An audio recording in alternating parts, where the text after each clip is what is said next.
c'est parti. Ok. Alors, bonjour, je suis Sylvain Damelincourt.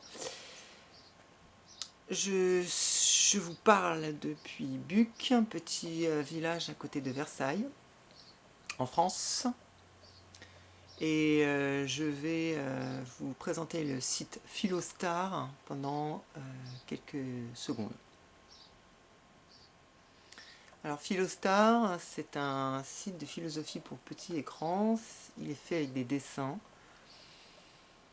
Les adolescents peuvent se l'approprier. Et une autre bande dessinée sera faite. Et cette bande dessinée sera faite avec davantage de dessins pour des enfants plus jeunes, dans un second temps. Donc celle-ci, j'en ai un morceau ici. Donc vous voyez, ce sont des petits bonhommes qui parlent comme ça et qui racontent à chaque album de la philosophie. Donc chaque album, il y a, pour mai 2012, il doit y avoir environ une quarantaine d'albums. Ces albums de philosophie, donc de Philostar, parlent de philosophie de l'infini. Philo, c'est philosophie, et star, c'est les étoiles, le cosmos, l'infini. La philosophie de l'infini, c'est un type de philosophie qui cherche à inventer des procédures qui n'aboutissent jamais à des impasses, mais sans cesse doivent bourgeonner pour ouvrir d'autres champs tout le temps. Donc c'est une philosophie qui peut se perpétuer non-stop, n'importe qui peut apporter sa pierre sans jamais s'arrêter. Alors, ce type de philosophie a été élaborée pendant des années. Donc, elle est ici, là j'ai un morceau, sous forme de livre comme ça. Donc, il y a un grand nombre de bouquins comme ça que j'ai fait. Ce sont des textes donc assez abstraits, pas faciles à rentrer dedans.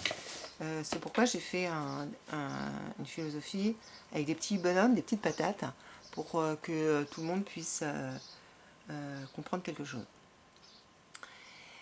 Alors, les sujets sont toujours des sujets traités par Philostar, ce sont des sujets immoraux, illicites, des sujets qui fâchent, des sujets qui blessent soi-même, blessent les autres, blessent soi-même. Donc des sujets que les gens ne veulent pas aborder, ne savent pas aborder, ne peuvent pas aborder, n'abordent pas. C'est justement les sujets de prédilection de la philosophie. Donc, un exemple, nous sommes pendant les élections présidentielles, donc j'ai abordé faut-il voter. Un autre sujet, c'est la religion est-elle utile.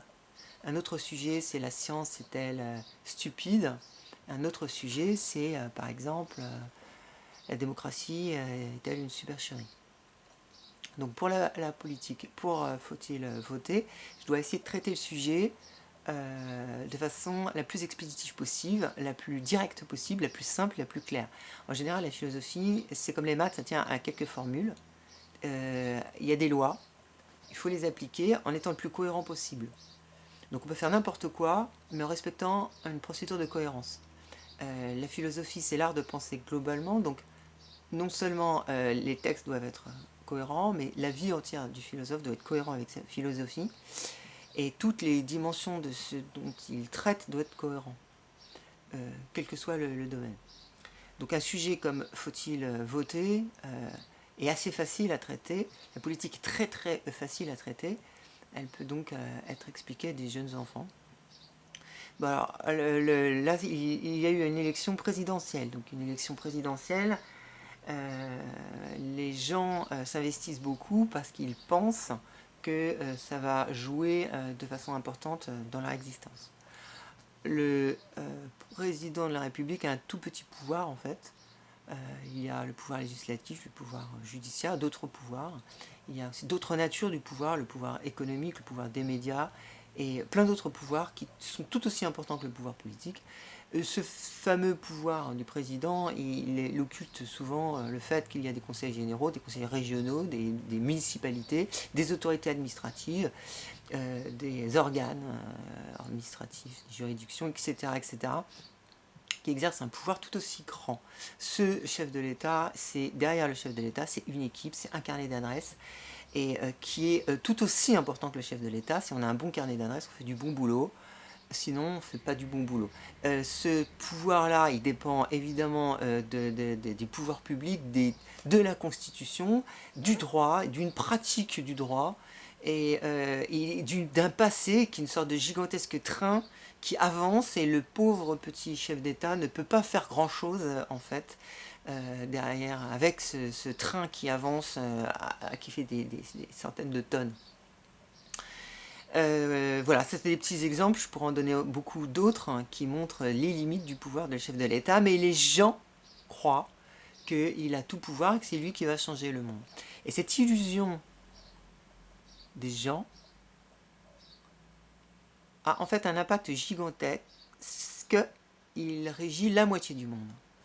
Parce que les gens croient à ça, qu'ils fabriquent cette illusion, ils vont agir en conséquence. Et ce qui est valable pour la politique est valable pour la finance, l'argent. C'est valable pour la culture, c'est valable pour la science, c'est valable pour tout le reste. Le monde est créé par la société, perçu par la société est une illusion de vérité, une illusion de justice, une illusion de créativité, une illusion d'utilité, de paix aussi.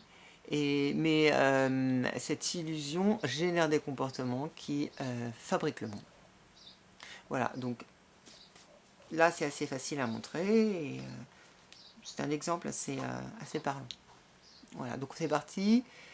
Vous n'avez qu'à regarder les textes, vous verrez un petit peu. Au revoir.